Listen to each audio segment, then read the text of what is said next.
Saúde a todos com a paz do Senhor Jesus. Glórias a Deus. Vamos abrir a palavra de Deus no livro de Daniel.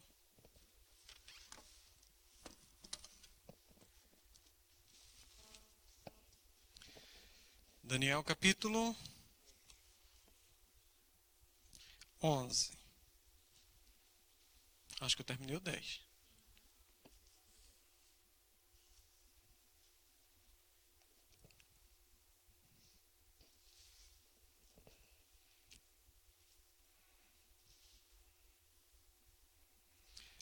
Diz assim no capítulo 11. Acho que está meio abafado esse negócio, não? Assim mesmo?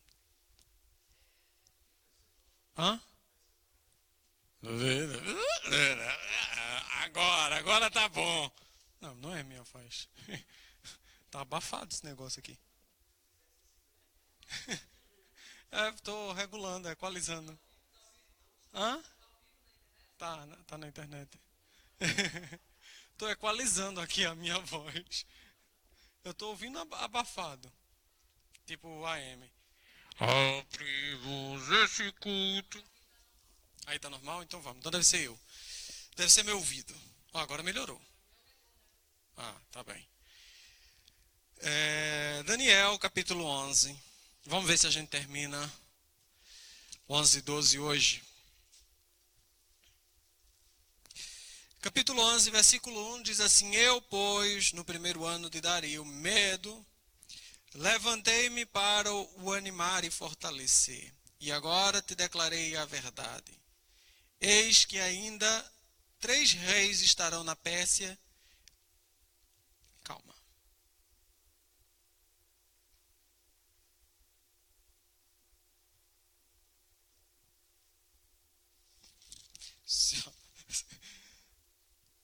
Seu Manuel que tá certo.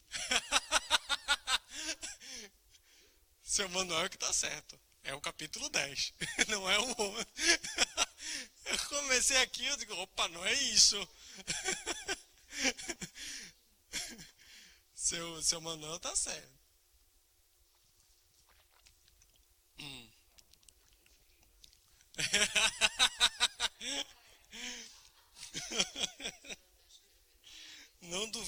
Não duvideis do Senhor Manuel.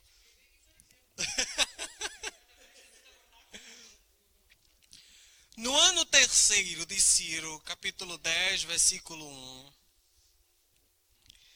rei da Pérsia, foi revelado uma palavra a Daniel, cujo nome se chama Beltesazar, e a palavra é verdadeira e trata de uma guerra prolongada.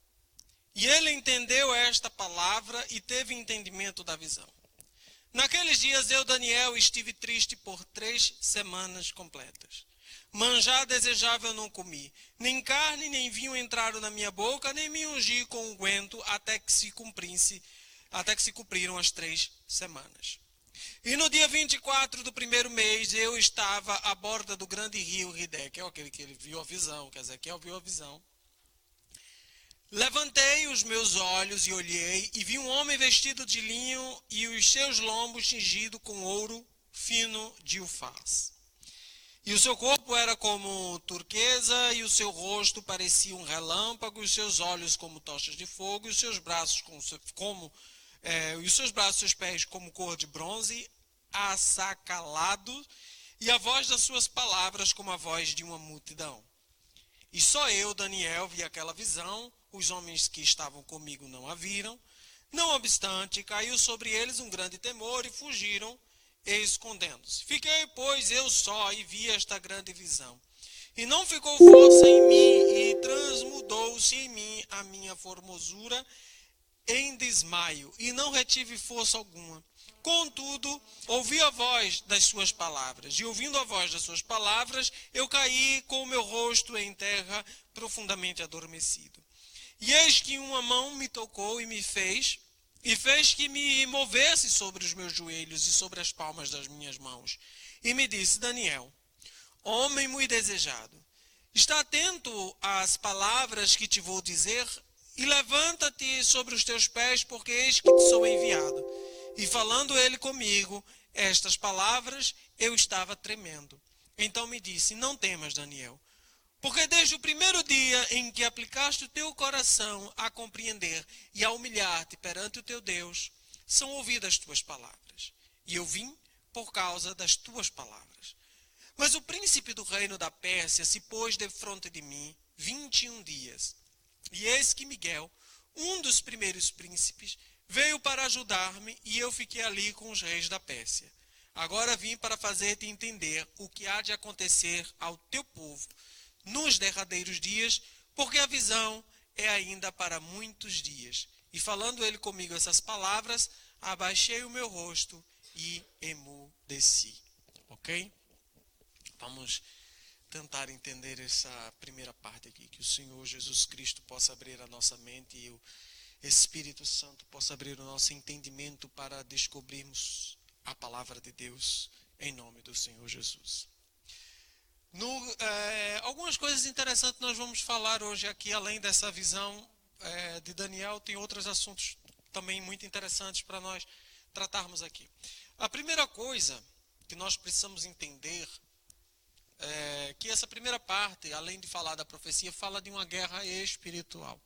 E a partir desses versículos, nós tiramos algumas informações importantíssimas, né? Muitas pessoas pegam esses versículos e não só tiram informações importantíssimas, como também tiram doutrinas inteiras, livros e quase uma Bíblia inteira apenas desses versículos.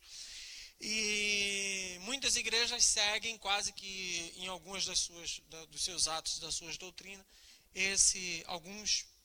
algumas informações desse versículo. E a primeira coisa que nós vamos tentar entender aqui é o jejum de Daniel. Daniel, ele se apresenta com 2 jejuns. O primeiro jejum, lá na frente, em que ele retira a comida, o manjar dos deuses e come apenas legumes e frutas. Ele decide apenas comer legumes para não se contaminar com as iguarias do rei. Aqui no fim, ele faz um jejum de 21 dias. Né? Mas aqui não diz o que é que ele fez, o que é que ele deixou de fazer. O povo pentecostal gosta de unir esses 2 versículos e faz o jejum de 21 dias de alguma coisa. Então as igrejas entram muito nesse propósito, vamos fazer 21 dias sem chocolate, 21 dias sem ver televisão, 21 dias sem ver não sei o que lá, e o jejum de Daniel. Né? Aí chamam o jejum de Daniel. Junta o primeiro com o segundo. E na verdade, esse jejum de Daniel tem uma função muito importante para a gente poder entender isto. Primeiro, ninguém chegou para Daniel e disse: Daniel, faz o jejum. Ninguém disse para Daniel que ele deveria fazer um jejum ou de quanto tempo ele deveria fazer um jejum. Poderia ser de 30, Jesus jejuou de 30 dias. Poderia ter sido de 10 dias, poderia ter sido de 5 dias. O importante é que ele sentiu, primeiro, que deveria fazer, e segundo, que deveria parar de fazer, e o resultado foi 21 dias. Na visão e na perspectiva de Daniel, ele não sabia o que é que estava acontecendo. Ele não sabia o que é que estava movendo a fazer aquele tipo de jejum ou tomar aquela determinada ação. Certo? Ele não sabia o que é que estava acontecendo. Simplesmente sentiu a vontade e o fez.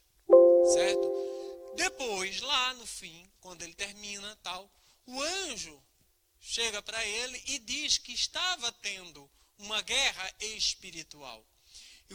E o qual ele não estava conseguindo passar, travando esta guerra. O anjo não estava conseguindo atravessar as hostes espirituais da maldade, não estava conseguindo atravessar os principados e potestades para chegar com a bênção. E durante, exatamente, que ele diz aqui, mas o príncipe do reino da Pérsia se pôs defronte de mim 21 dias. Né? E ele diz aqui, no início: naquele dia, eu, Daniel, estive triste, no versículo 2, naquele dia, eu, Daniel, estive triste por 3 semanas completas. Não comi, nem carne, nem vinho entraram na minha boca. Ou seja, ele diz aqui que estava triste e simplesmente, por ter essa tristeza, decidiu não comeu nem carne, nem tomou vinho, nada disso, jejuou. Fez um jejum por 3 semanas, que dá os 21 dias. No reino espiritual estava acontecendo alguma coisa, e no reino físico ele estava sentindo alguma coisa. Então a primeira coisa que nós precisamos entender, e que nós não sabemos exatamente como é que funciona isto, que é esse mover entre o reino espiritual e o reino físico. E por isso muitos de nós brincamos com o reino físico, achando que nada vai acontecer no reino espiritual. E muitas vezes nós brincamos com o reino espiritual e não sabemos o que é que vai acontecer no reino físico. Daniel tinha uma oração. Daniel tinha uma oração e pedindo para que o seu povo fosse liberto, voltasse do cativeiro, voltasse para a sua nação, porque já se cumpriam os 70 anos que determinou o profeta Jeremias. E o anjo veio para trazer a notícia, assim, trazer a libertação, assim que saiu a notícia. Assim que ele começou a orar, melhor dizendo. No princípio da tua oração, eu fui enviado. E no meio em que o anjo está trazendo a bênção, ele foi impedido por hostes espirituais da maldade. O que ele chama de principados, príncipes. Ou seja, são potestades no reino espiritual, são anjos com poderes, né, capazes de mover a terra, mover nações, mover pessoas, mover, por que não, igrejas, religiões. Porque a própria palavra de Deus, João, ele diz que o mundo que jaz no maligno. Então, se o mundo descansa no maligno, não é? O maligno está fazendo com o mundo o que ele quer. Então, estas hostes espirituais da maldade existem numa dimensão que nós não conseguimos ver, mas ela interfere profundamente na nossa vida, naquilo que nós fazemos e naquilo que nós conseguimos ver, e vice-versa. E a importância da preparação de Daniel para receber a bênção, digamos assim. Para receber o anjo, para receber a resposta do anjo. A preparação de Daniel no reino físico, orando e intercedendo e lutando espiritualmente por algo que ele nem sabia que estava acontecendo. Não precisou de revelação de ninguém para dizer, está acontecendo uma batalha espiritual. Ele sentiu no espírito essa tristeza profunda. Ele sentiu no espírito que algo não estava acontecendo. E isso reflete na nossa carne. E muitas vezes nós não sabemos, nós não temos intimidade com Deus, não temos intimidade com o Espírito que habita em nós, para entendermos as coisas espirituais, nos metemos no meio de coisas carnais que não deveria e sofremos. Nós, por exemplo, não sabemos o peso espiritual de uma fofoca. Nós não sabemos o peso espiritual que é de falarmos da vida de um irmão. Nós não sabemos o peso espiritual que é falar alguma coisa que nos foi confiado e que pode destruir a vida de outra pessoa. Nós não sabemos o peso disso. Espiritualmente falando. Nós não sabemos o peso espiritual de se opor às autoridades. Como foi pregado aqui no domingo. Nós não sabemos o peso de atacar a igreja de Deus. Nós não sabemos o peso de lutar contra a obra de Deus. De lutar contra aqueles que fazem a obra de Deus, impedi-los. Porque existem no reino espiritual, nas regiões celestes, existem principados e potestades que não são esses seres que nós expulsamos. Esses que se manifestam são chamados hostes espirituais da maldade, espíritos malignos. Esses são os que se manifestam e nós conseguimos expulsar.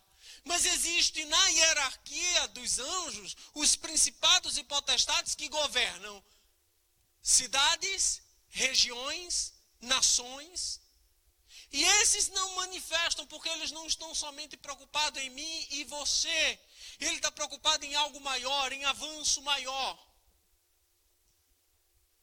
E aqui ele luta contra uns príncipes que ele chama, está falando do Gabriel, pede socorro angelical, manda aí a equipe de socorro, que a coisa aqui eu sozinho não estou dando conta do recado não. Vem o arcanjo Miguel e ele consegue chegar até Daniel para dar a sua bênção, para dar a informação, para cumprir a palavra de Deus. Agora, dentro desse processo, eu volto a repetir, é importantíssimo a atuação de Daniel.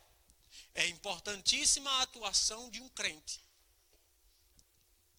Ou você é crente de oração, ou você não é crente. Ou você é um crente que busca a Deus, ou você não é crente. Ou você é um crente que está sensível ao Espírito Santo, ou você não é crente. Porque o Espírito Santo habita dentro dos crentes. E o Espírito Santo nos avisa, nos exorta, e nós aprendemos a sentir essas lutas espirituais. Amém?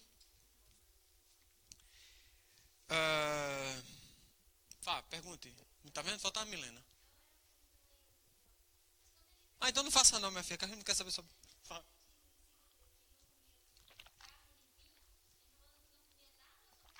Não comia carne e vinho, também digo o que ele comia, né?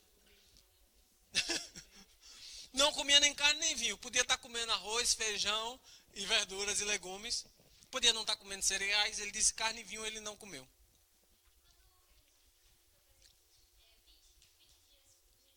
21.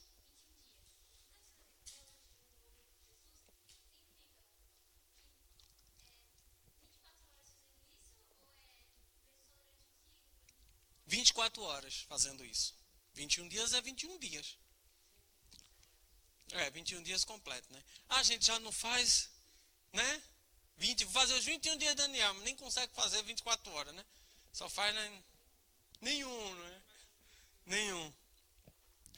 E o que é mais importante dentro dessa questão do jejum foi levado pelo Espírito Santo a fazer. Foi levado, no caso dele, por uma motivação que ele não sabia do que era. Claro, o Espírito Santo ainda não habitava, apesar dele ter o espírito da profecia, mas não habitava como habita em nós hoje. Mas lhe foi revelado, lhe foi sentido essa necessidade de fazer isto. Ok? E qual foi então a palavra que ele trouxe? E eis, falando ele comigo, versículo 15, falando ele comigo essas palavras, abaixei o meu rosto e emudeci.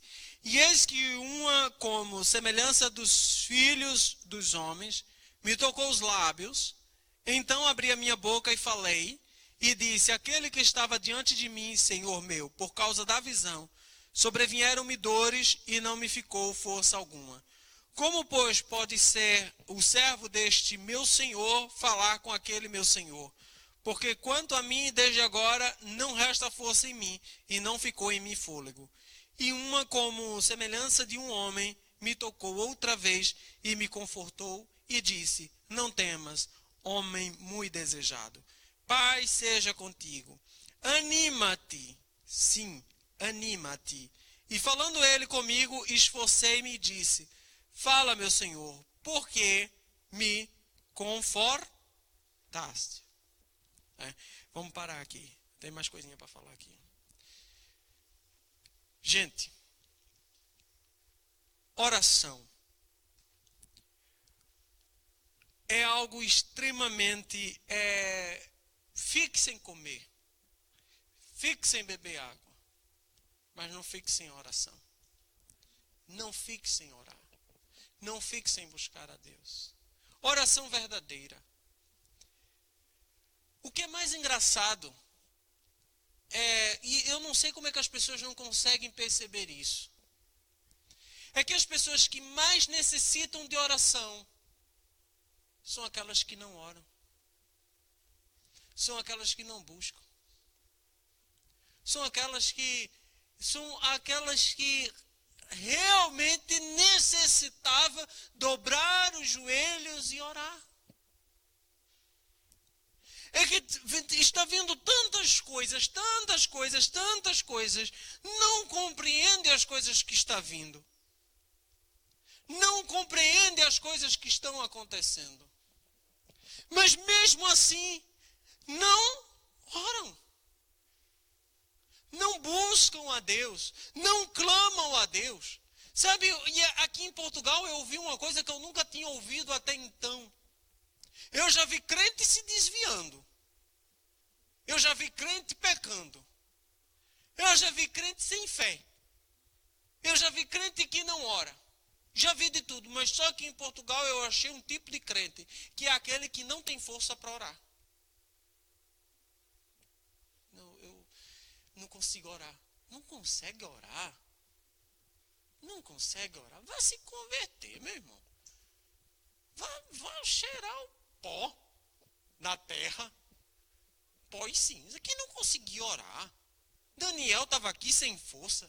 Daniel estava aqui sem ânimo. Daniel estava caído no chão, como se fosse adormecido.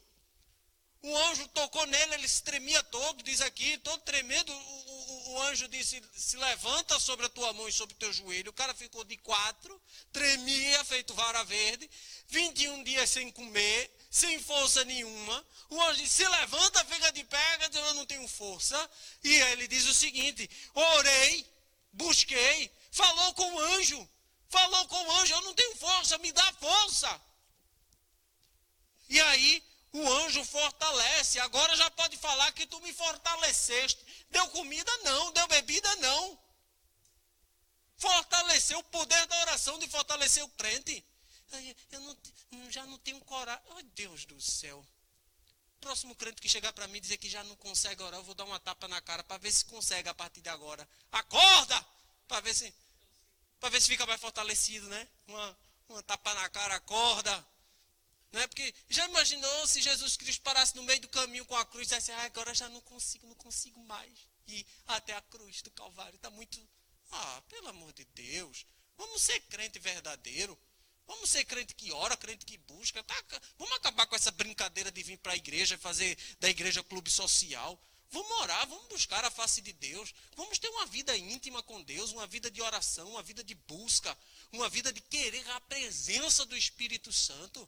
Queira o Espírito Santo como você quer o Facebook. Queira o Espírito Santo como você quer o computador. Queira o Espírito Santo como você quer saber ligar para as pessoas. Busque o Espírito Santo como você liga para mim, pelo amor de Deus. Pelo amor de Deus. Não, mas o seu, já que você se manifestou, Alice, o seu fica pelo Facebook mesmo. Você, cada vez que você for entrar no Facebook, você faz uma oração forte de 1 hora. A partir de hoje. Antes de entrar no Facebook, você ora 1 hora.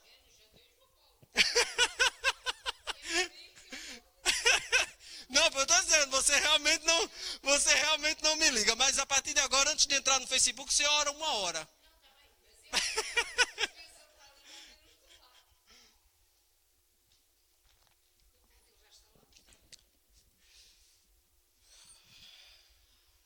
Acalmando. Acalmei. Mas é verdade. Não faz. Mas o que eu estou falando é verdade. O que eu estou falando é verdade. Nós buscamos tantas coisas. Nós queremos tantas coisas. Deus do céu. E o Espírito Santo? Onde é que está? Dentro da nossa lista de prioridades, quando nós nos acordamos, durante o dia, na tua lista de prioridades, onde é que estava hoje a prioridade do Espírito Santo? Fala sincero. Seja sincero contigo mesmo. Nos teus afazeres de hoje, Qual foi a prioridade do Espírito Santo? Agora? Agora? Será que agora? E você acha que esse momento é o momento do Espírito Santo? Não. Isto aqui não é o momento do Espírito Santo, não, porque aqui não tem nenhum convertido, nenhum sem ser convertido, né? Todo mundo convertido. Esse é o momento nosso aqui, que a gente está se alimentando da palavra de Deus. A gente está se alimentando da palavra de Deus. Claro, o Espírito Santo está agindo, mas eu estou falando de outro momento meu e dele só. Nós dois só, eu e ele. Ele falando comigo e eu falando com ele. Qual foi o momento do dia de hoje? Só de hoje. Qual foi esse momento? Ser sincero contigo, se tu não tivesse esse momento, então tá mal. Se converte e vem aqui na frente fazer fila para levar uma tapa na cara, para acordar, para ver se acorda. Você aproxima. Ai, que susto!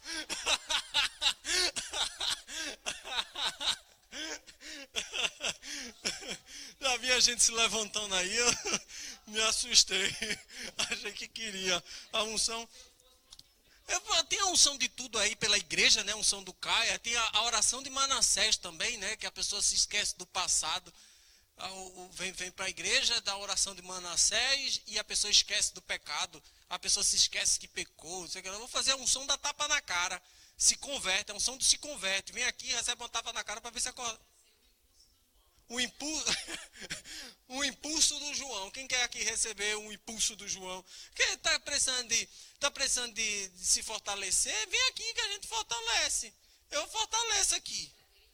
Fortaleço. E cai, viu? E cai no poder. É o empoderamento. É o empoderamento. A pessoa sai daqui, ó, dá uma tapa na cara, se não acordar no chão. Se vai a unção, cai na hora no chão. O pessoal gosta de cai.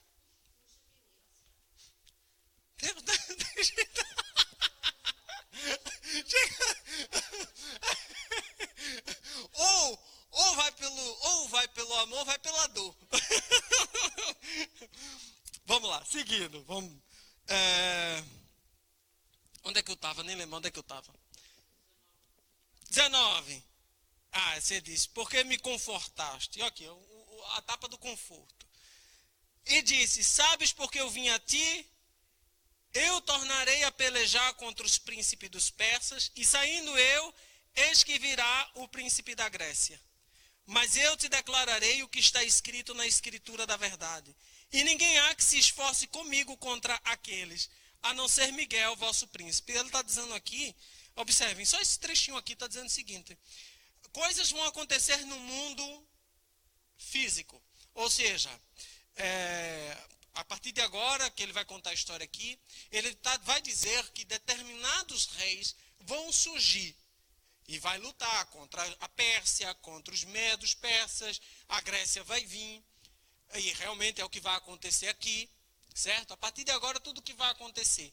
Ele está dizendo, vai acontecer lá perto da Babilônia. E Egito, Babilônia e tal, ele vai trazer aqui. Só que ele diz antes disso, que essa luta que vai acontecer no reino físico, ele diz que está acontecendo no reino espiritual. E cada um desses reis que vão surgir, está sendo controlado no reino espiritual por um anjo. Então, cada vez que ele luta contra um anjo, e ele derrota esse anjo, então aquele império cai. E ele diz já o que vai acontecer. Observe, então a luta para que ela aconteça no reino físico, para que ela seja ganha no reino físico, é necessário que primeiro ela seja ganha no reino espiritual. E é por isso que muitas vezes nós não conseguimos ganhar batalhas, porque nós estamos lutando no reino físico. Estamos lutando no reino físico contra pessoas, estamos lutando no reino físico contra a igreja, contra nossos patrões, contra tanta gente. Quando na verdade nós deveríamos ganhar no reino espiritual primeiro. E aí a gente só ganha no reino, e é que é mais fácil lutar no reino físico do que lutar no reino espiritual. Porque no reino físico você vai lá, dá 2 tapas na cara da pessoa, a pessoa volta, aquela coisa toda. No reino espiritual é muito difícil, você tem que se ajoelhar no chão e passar ali 1 hora só orando com o Espírito Santo, com Deus, só orando e acreditando. Só que acreditar está sendo difícil.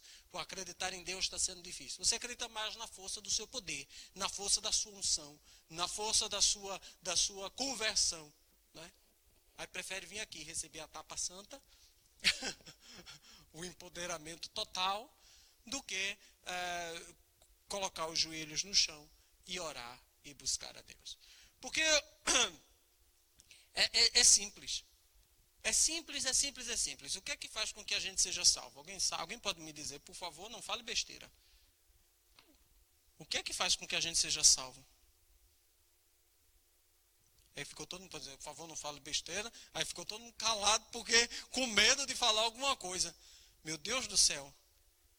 Vou dizer, o que faz a gente ser salvo é a nossa... Vou dizer aqui pro pessoal da internet. Todo mundo falou, viu? Fé. Fé em quê? Fé em Jesus. Fé em Jesus. E nós alcançamos essa fé através de ouvir o quê? A palavra. Quem diz isso é o apóstolo? Paulo. A fé vem pelo ouvir o quê? A palavra de Deus. Então, se a fé vem pelo ouvir a palavra de Deus, o que é que a palavra de Deus diz? Se o meu povo, que se chama pelo meu nome, humilhar, orar e buscar a minha face, e se converter dos seus maus caminhos, então eu, Deus, Jeová, ouvirei dos céus, perdoarei os seus pecados e sararei a sua terra. Ele está dizendo isso. Agora, se eu sei que ele está dizendo isso, que ele ouvirá dos céus, perdoará os meus pecados, sarará a minha terra, e eu faço tudo menos buscar a ele, eu não estou acreditando no que ele disse. Aí, se eu não acredito no que ele disse, eu não acredito na palavra. E se eu não acredito na palavra, cuja fé vem por ouvi-la,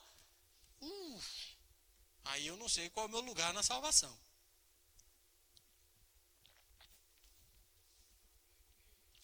Amém? Eu, pois, no primeiro ano de Dario, medo, levantei-me para o animar e fortalecer. E agora te declarei a verdade. Eis que ainda 3 reis estarão na Pérsia, e o quarto será cumulado de grandes riquezas, mais do que todos. E esforçando-se com as suas riquezas, agitará todos contra o reino da Grécia. Depois se levantará um rei valente, que reinará com grande domínio e fará o que lhe aprouver. Mas estando ele em pé, o seu reino será quebrado e será repartido para os 4 ventos do céu, mas não para a sua posteridade, nem tampouco segundo o poder com que reinou, porque o seu reino será arrancado e passará a outros.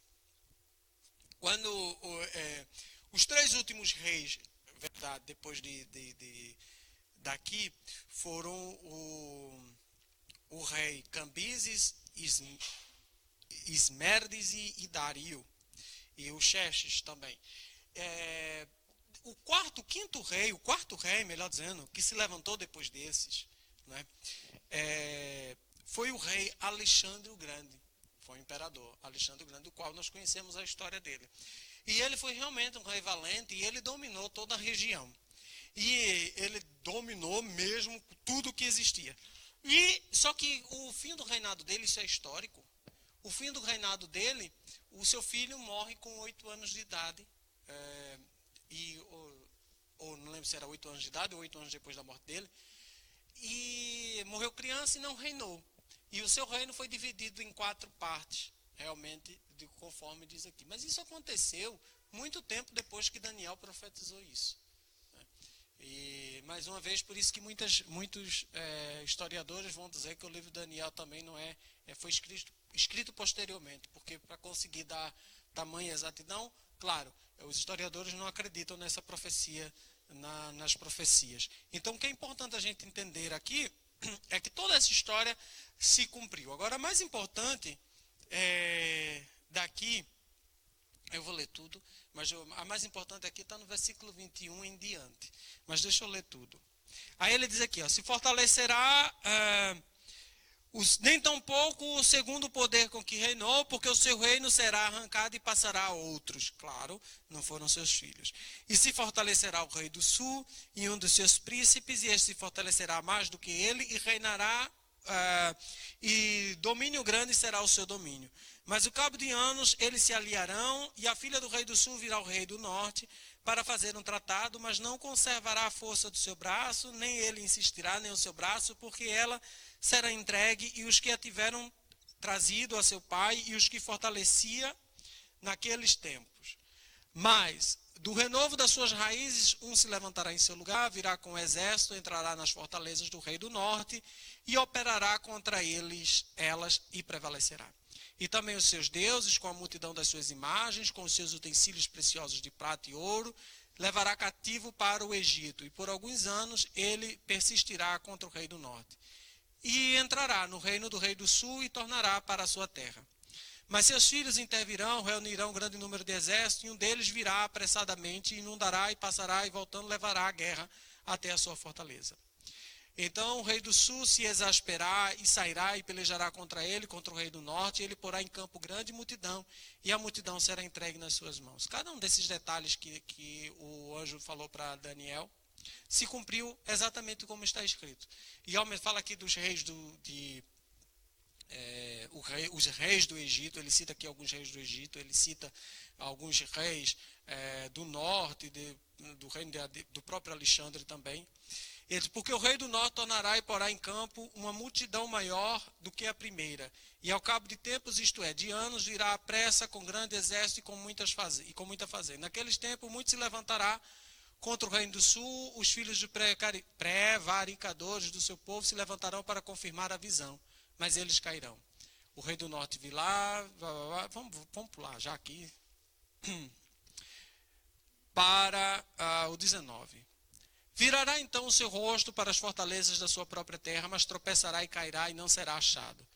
E em seu lugar se levantará quem fará passar um arrecadador pela glória real.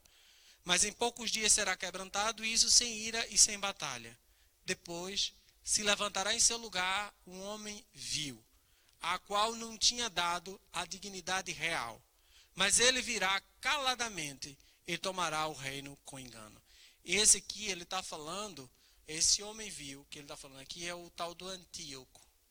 E esse Antíoco foi um dos piores que Israel teve, porque ele chegou a profanar o templo. E ele se intitulou, o nome dele é Antíoco, e ele se intitulou de Epífane, que significa a revelação de Deus, né? E ele é a revelação do Deus, né? Segundo Epífane. Antíoco. E com os braços de uma inundação serão arrancados de diante dele e serão quebrantados, como também o príncipe do concerto. E depois do concerto com ele, usará de engano e subirá e será fortalecido com pouca gente. Virá também caladamente aos lugares mais férteis das províncias e fará o que nunca fizeram seus pais, nem os pais de seus pais. Repartirá entre eles a presa e os despojos, a riqueza, e tornará os seus projetos contra as fortalezas, mas por certo tempo. E suscitará a sua força e o seu coração contra o rei do sul, com um grande exército, e o rei do sul se envolverá na guerra contra um grande e muito poderoso exército, mas não subsistirá, porque formarão projetos contra ele. E os que comerem os seus manjares o quebrantarão, e o exército dele se derramará e cairão muito traspassado. Também esses dois reis terão o coração atento para trazerem o mal, e a uma mesma mesa falarão a mentira. Ela, porém, não prosperará, porque o fim há de ser no tempo determinado. Então tornará para a sua terra com grande riqueza, e o seu coração contra o santo concerto, e fará o que lhe aprouver, e tornará para a sua terra. No tempo determinado, tornará a vir contra o sul, mas não será na última vez como foi na primeira. Porque virão contra eles navios de Quitim, que lhe causarão tristeza, e voltará. E se indignará contra o santo concerto, e fará como lhe apraz. E ainda voltará e entenderá os que tiverem desamparado o santo concerto. E sairão a eles uns braços que profanarão o santuário e a fortaleza, e tirarão o contínuo sacrifício, estabelecendo a abominação desoladora. Vamos parar aqui. Quando a gente lê a partir do versículo 21, nós vemos aqui a figura de Antíoco Epifânio, e isto ele fez. O que é que Antíoco fez? O templo de Israel já tinha sido restaurado por Esdras e por Neemias. E ele chega e entra no templo, constrói no local do sacrifício, onde era feito o sacrifício, no altar do sacrifício do templo, ele constrói um altar para Zeus, se não me engano, e dentro do templo é sacrificado um porco. Ou seja, o porco é um animal imundo, impuro. Ou seja, a profanação ao extremo. Se a profanação para um judeu é comer um porco, né? Profanar o templo completamente, torná-lo impuro, é sacrificar no lugar santo, sacrificar no altar do sacrifício um porco. Então, isso foi feito por Antíoco Epifânio, e aqui concretizou que estava sendo, tirarão o contínuo sacrifício, estabelecendo a abominação desoladora.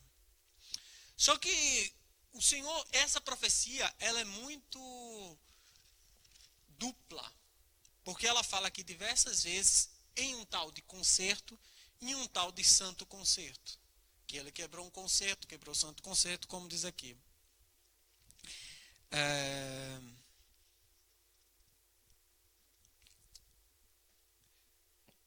Onde é que está?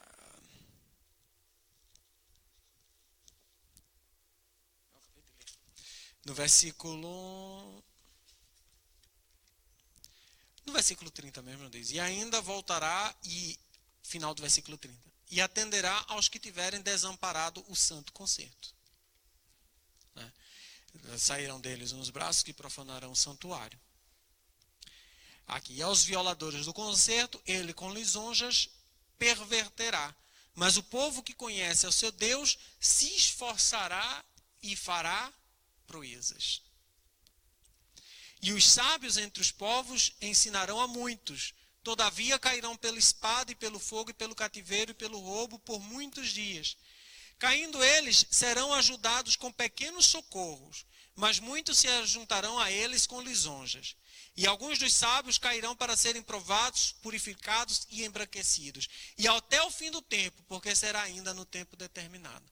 Ou seja, quando ele fala aqui, entende-se, principalmente os preteristas dizem que tudo isso aconteceu lá no Antíoco Epifânio, nós vemos claramente uma alusão, ou seja, um cumprimento dessa profecia no futuro. Sabemos que aqui ele fala, abominação da desolação, que era o rei que vinha logo em seguida aqui nessa sucessão de profecias, caía exatamente em Antíoco Epifânio. Por isso que diz isso, nessa sequência, toda essa sequência aqui termina em Antíoco. E agora, só que agora, o Senhor Jesus Cristo, ele diz, eu não lembro onde é que está o versículo, mas ele diz, quando virem, como fala o profeta Daniel, né, quando a abominação desoladora estiver no lugar santo, isso aqui é o Senhor Jesus Cristo que diz. Quando a abominação desoladora estiver no lugar santo, como diz o profeta Daniel, ora quem lê, que entenda, ele ainda dá essa advertência. Né? E então, ou seja, Jesus Cristo diz que quando estiver, a abominação desoladora estiver no lugar santo, então observe que esta profecia ainda não se cumpriu espiritualmente como, ou melhor, um segundo cumprimento dessa profecia. Antíoco fez uma parte dessa profecia, realmente caiu nele a profecia, ele fez coisa semelhante, trouxe para dentro do santuário a abominação da desolação, e o próprio Jesus Cristo diz que isto ainda vai acontecer. Certo?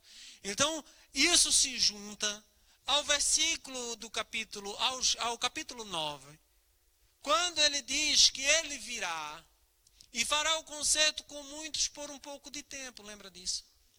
E isto também tem muito a ver com aquela questão que nós já falamos, quando o João vê, depois da tribulação, aqueles santos que subiam e eles diziam assim, estes são aqueles que foram provados, lavados e embranquecidos no sangue do Cordeiro. Então, e é exatamente essa mesma informação que ele diz aqui. Né? Alguns dos sábios cairão para serem provados e purificados e embranquecidos até o fim do tempo, porque será ainda um tempo determinado. Esse rei fará conforme a sua vontade. Está falando aqui desse desolador que vier. Conforme a sua vontade. Se levantará e se engrandecerá sobre todo Deus. E contra o Deus dos deuses. Falará coisas incríveis. E será próspero. Até que a ira se complete. Porque aquilo que está determinado será feito. Ou seja, ele mais uma vez ele está falando aqui desse anticristo que virá. Né? Ele diz,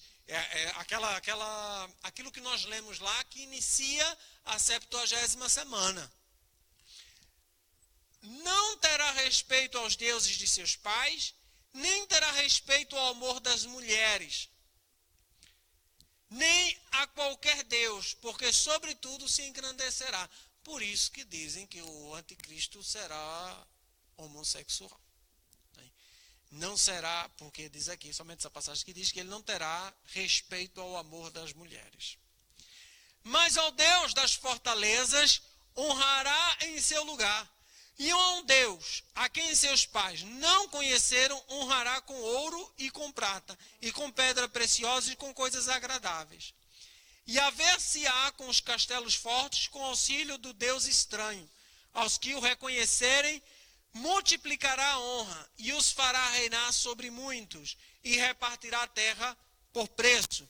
E no fim do tempo, o rei do sul lutará com ele e o rei do norte o acometerá com carros e com cavaleiros e com muitos navios e entrará nas terras e a inundará e passará. E entrará também na terra gloriosa. E muitos países serão derribados, mas escaparão das suas mãos. Estes, Edom e Moabe, e as primícias dos filhos de Amon. E estenderá a sua mão às terras, e a terra do Egito não escapará. Apoderar-se-á dos tesouros de ouro, de prata, de todas as coisas desejáveis do Egito, e os líbios e os etíopes o seguirão. Mas os rumores do Oriente e do Norte o espantarão, e sairá com grande furor para destruir e estipar muito. E armará as tendas do seu palácio entre o mar grande e o monte santo e glorioso. Mas virá ao seu fim, e não haverá quem o socorra. Ele está falando aqui de que vai haver essa guerra, aquela guerra final, em que países se levantarão contra o governo do anticristo. E que ele chama aqui de países do norte e países do sul. Alguns acreditam que ao falar países do sul, seja provavelmente a Inglaterra e os países do norte seja a Rússia e tal lá para cima. Porque essa era a configuração inicial da Primeira Guerra, né? E também da Segunda Guerra, a União Soviética contra a Inglaterra e tal. Contra os aliados. Então, aí fala-se nesses países do norte, nesses países do sul, já que há essa configuração de guerra, né, nas duas, nessa questão. E é provável que, segundo aqui, possa ocorrer, por ser a Inglaterra também um país cristão, e os Estados Unidos também vindo da Inglaterra também como país cristão, pode ser que haja esse alinhamento contra o governo do anticristo. Né? É meio complicado a gente pensar, mas os Estados Unidos vai se levantar contra esse governo do anticristo a favor de Israel. Né? Não sei que... Pois é, isso quer dizer agora, né? É meio complicado a gente imaginar uma situação dessa, né? Quando é que os Estados Unidos vai se levantar a favor de Israel, contra os muçulmanos, Estamos no fim, Maranata, a hora vem, Senhor Jesus, né?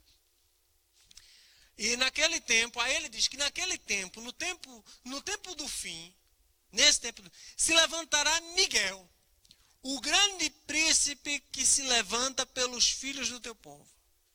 Aí ele diz, haverá um tempo de angústia, a qual nunca houve, desde que houve nação até aquele tempo. Mas naquele tempo livrar-se-á o teu povo, todo aquele que achar escrito onde? No livro. E muitos dos que dormem no pó da terra ressuscitarão. Um para a vida eterna e outro para a vergonha e desprezo eterno. E ele fala aqui, vamos parar aqui, dar uma paradinha, ele fala aqui exatamente aquilo que nós falamos na semana passada. Se levanta pelos filhos do teu povo, haverá um tempo de angústia. Haverá um tempo de angústia, que nós chamamos da grande tribulação. Não é? Nunca houve, é a grande tribulação. Não é a tribulação, não é o princípio das dores. São as dores. Desde que houve nação até aquele tempo. Mas naquele tempo, livrar-se-á o teu povo. Aqueles que estão escritos no livro. Que livro é esse? O livro da vida. Está escrito com o nome no livro da vida, vai ser livre desse tempo de angústia. Coisa que só vai ser desenvolvida, conceito esse que só vai ser desenvolvido lá na frente com o apóstolo Paulo e o apóstolo João. Até então, vedado a interpretação disto. E muitos dos que dormem no pó da terra ressuscitarão. Não seremos antes deles, como diz o apóstolo Paulo. É necessário que eles nos precedam nessa questão.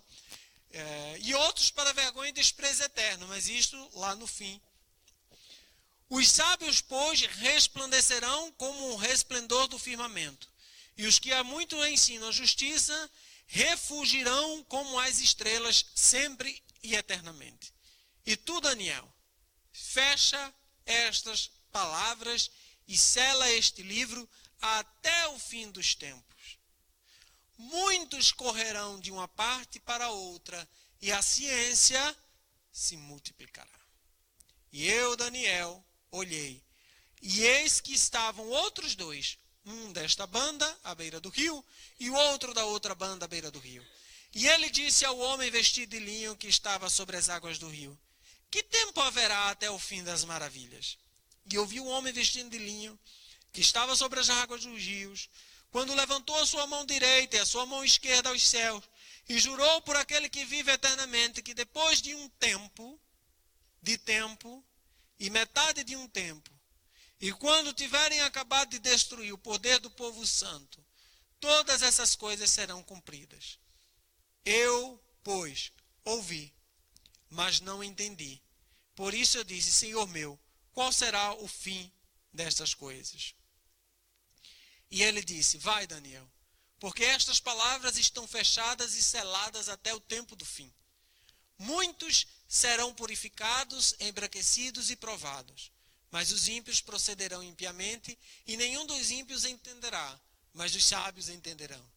E desde o tempo em que o contínuo sacrifício for tirado, e posta a abominação desoladora, haverá 1290 dias. Bem-aventurado o que espera e chega até 1335 dias. Tu, porém, vai até o fim, porque repousarás e estarás na tua sorte no fim dos dias. Amém. E ele diz aqui, voltando aqui um pouco, ele diz assim: Daniel não entende quando será essa visão.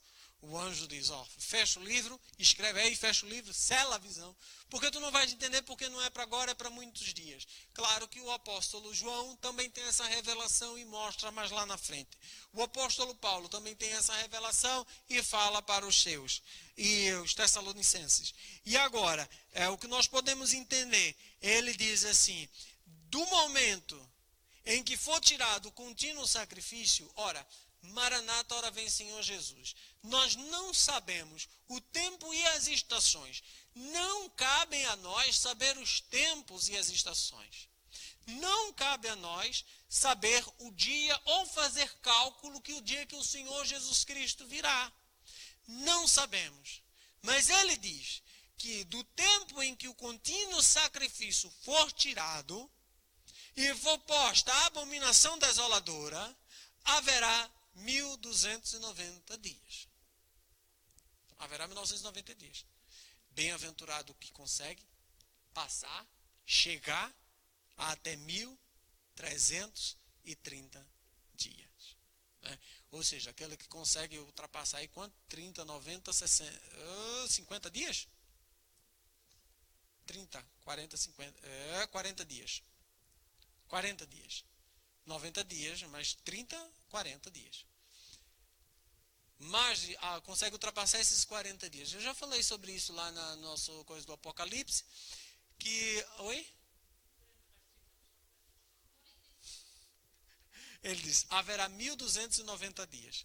Mais 40 chega a 1335 dias. Mais 45. E 35 dias. Eu não tinha lido 5. Ok? 45 dias. O que acontece aqui? Jesus Cristo voltará para eliminar o inimigo 1290 dias depois. Vai contando. Quando a abominação desoladora estiver no lugar santo, Jesus Cristo voltará 1290 dias. Mas, João Paulo, como é então que nós não sabemos o dia que Jesus Cristo virá? Porque nós não sabemos o dia que vai começar esse 1200 e tanto, 1290 dias. Então Jesus Cristo vai vir repentinamente tirar a sua igreja para que este dia seja começado a contar. Então não sabemos o dia que Jesus Cristo virá em sua glória nos buscar a igreja. Cristo estava falando com a igreja, Cristo não estava falando com o povo de Israel. Cristo não estava falando para os israelitas, estava falando para a sua igreja, quer fazia parte dela os israelitas ou não. Então, Jesus Cristo, no final do seu ministério, ele dá exortações acerca das coisas do fim. Acerca do fim. E uma dessas coisas acerca do fim, ele diz que não compete aos anjos, a ninguém saber o dia da sua vinda. Mas o apóstolo Paulo também diz que nós estamos acordados, estejamos acordados. Não vamos ser pé como um ladrão. Porque nós já sabemos que ele vai vir. Ele pode vir a qualquer momento. O momento em que o anticristo estiver preparado para fazer um concerto com Israel e os muçulmanos, porque para construir um templo tem que ser alguém que faça um acordo entre Israel e muçulmano. Porque no lugar do templo hoje está construído uma mesquita. Remover a mesquita e construir lá um templo de Salomão vai ser complicado. É preciso que se levante aí alguém com realmente força e realmente seja alguém que coloque fim a este impasse na Cidade Santa. Então o que acontece? Mas esse líder pode estar pronto. E ele só vai fazer esse acordo, a gente não vai ver esse acordo, em nome de Jesus, nós vamos estar lá com ele. Quando a gente subir, aí ele vai fazer esse acordo. Mas ele pode ser um líder já, agora. Pode ser um líder agora, já vivendo nos dias de hoje. Todas as profecias da Bíblia já se cumpriram. As que esperam o Messias já se cumpriram. As profecias que faltam se cumprir vão se cumprir lá na frente. Durante o período da tribulação, da grande tribulação. Então estejamos preparados para subir aqueles que estão ou para ficar. Né? Que aí já não vai ter, já não vou eu estar aqui em nome do Senhor Jesus Cristo para dar tapa na cara. Vai ter que passar sozinho. Mas aproveito de lembrar, já aviso para as pessoas que vão ficar para assistir os vídeos no Facebook que eu conto essa história. Estude, não me liguem que eu não vou atender, podem pegar meu telefone, peguem a chave da igreja, né? Orem, que ainda vai valer a oração, tá certo? Estudem a palavra, já que não se converteu para passar as bodas do cordeiro lá em cima, se converta aqui embaixo, com dor, prantos e rangeiros, mas se converta, né? Viva, amém?